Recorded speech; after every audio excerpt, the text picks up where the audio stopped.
February 1960, the Moroccan town of Agadir was completely destroyed by an earthquake measuring 6.7 on the Richter scale. The following year, reconstruction began 2 miles south of the epicenter.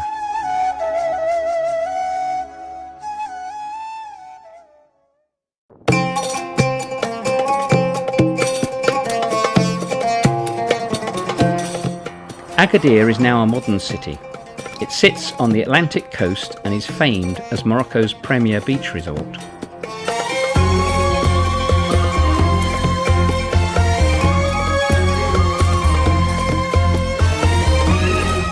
The only building to survive the earthquake was the old Kasbah.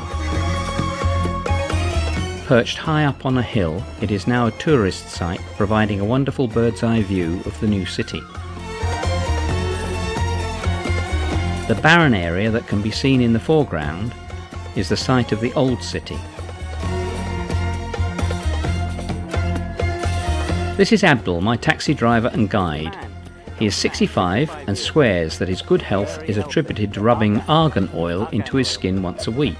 To demonstrate this, and whilst he was driving somewhat erratically up the hill, he kissed the big toe of his left foot, but unfortunately I didn't get this magnificent feat on camera. The Arabic letters on the hillside spell God, King and Country.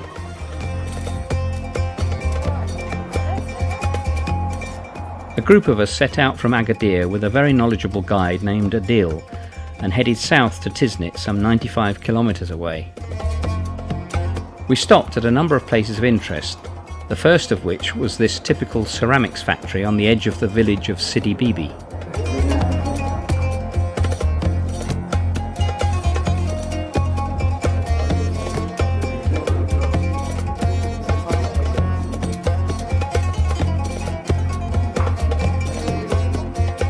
They retain this traditional kiln with its fire underneath, although the backup kiln is gas-fired. This is a pile of rejects.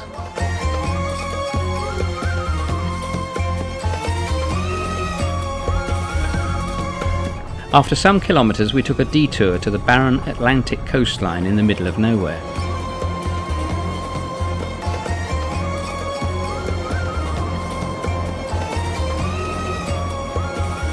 We were here to see some of the 800 or so caves that have been carved out of the volcanic cliffs on the shoreline.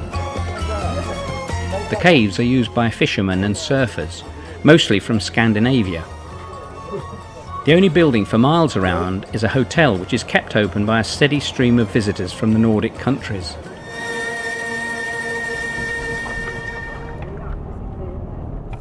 We then headed for the Massa River, which lies within the Souss Massa National Park, famed for its enormous variety of birds to be found there, both resident and migratory.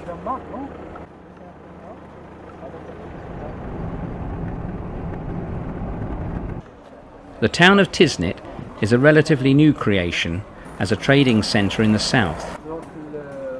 Hassan I erected thick walls around the 12 existing Kasbahs in a failed attempt to stop the rebellious Berber tribes of the south. It has a thriving market, regularly visited by caravans who buy and sell wares in the commercial centre.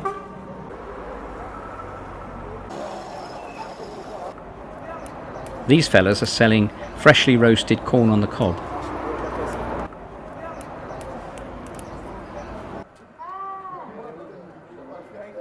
Over the years, Jewish silversmiths moved to the town, establishing its reputation as a centre for metalwork and silver jewellery. The mining of silver continues today.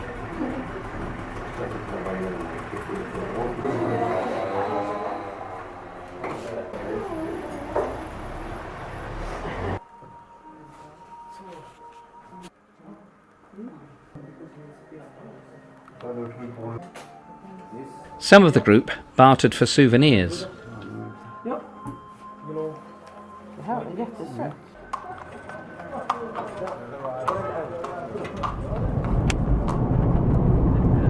For lunch we travelled to a remote and rather unprepossessing Berber house. The meal was cooked in traditional tagines. It didn't feel right to film the group eating, but our very friendly hostess agreed to be on camera.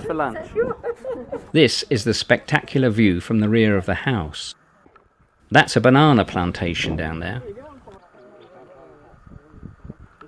And the building on the other side, when finished, will be a hotel and tourist resort. Our next stop was to one of the 114 large dams in Morocco. It was built by Hassan II in 1971 and is used to irrigate adjacent farmland.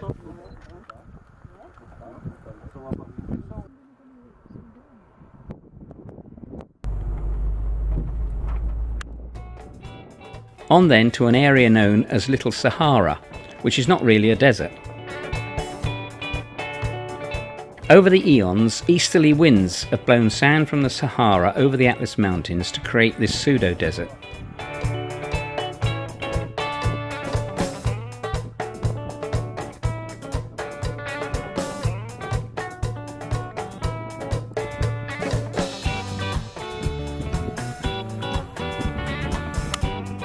As we were leaving, I became intrigued by this fellow's activity.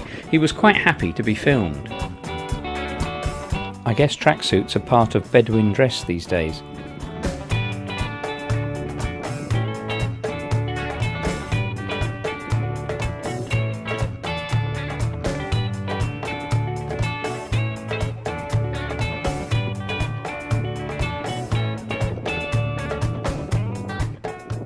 Oh, so. The plant.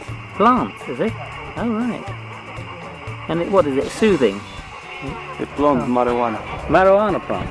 Oh, right. No. I decided not to partake and wished him well.